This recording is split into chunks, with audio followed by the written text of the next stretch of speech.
I now call upon the representative of the Global Naga Forum.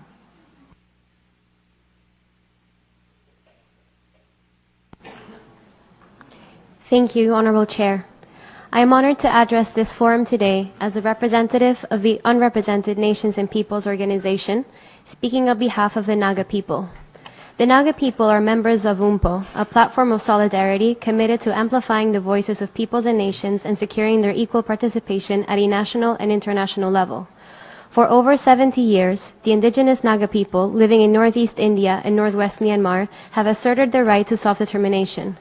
11 years have passed since the signing of the framework agreement between the Indian government and Naga representatives, a peace agreement which was seen as a hopeful step towards resolving decades of violence and repression. The agreement remains unimplemented. Today, the Nagas continue to live under the threat of the Armed Forces Special Powers Act. Under this law, extrajudicial killings and intimidation persist with impunity.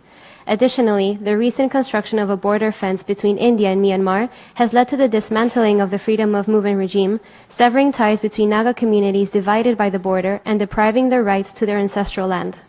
In addition to these ongoing injustices, there is a more insidious threat: the growing climate of intimidation that silences indigenous voices. For years, the Naga human rights and civil society organizations have participated in this space. This year, Unpo speaks on their behalf. Why? The Nagas are being silenced. Naga human rights defenders are increasingly unable to travel, restricted by Indian authorities, and are targeted by acts of intimidation. Their safety is at risk because speaking out can, and often does, lead to reprisals. It should be them taking this seat today.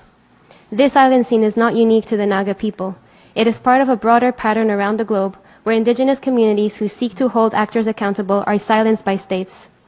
If peacebuilding is to be dynamic and inclusive, it must account for the voices that are silenced. Restorative justice cannot begin where peace agreements are ignored and where those advocating for justice are persecuted. When states block dialogue and punish those who speak, peace is not built, it is dismantled.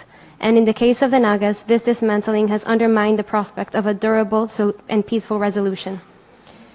We call on member states to achieve the ends of the UNDRIP in accordance with Article 38, ensuring indigenous peoples' right to self-determination and their equal and effective participation in decision-making processes.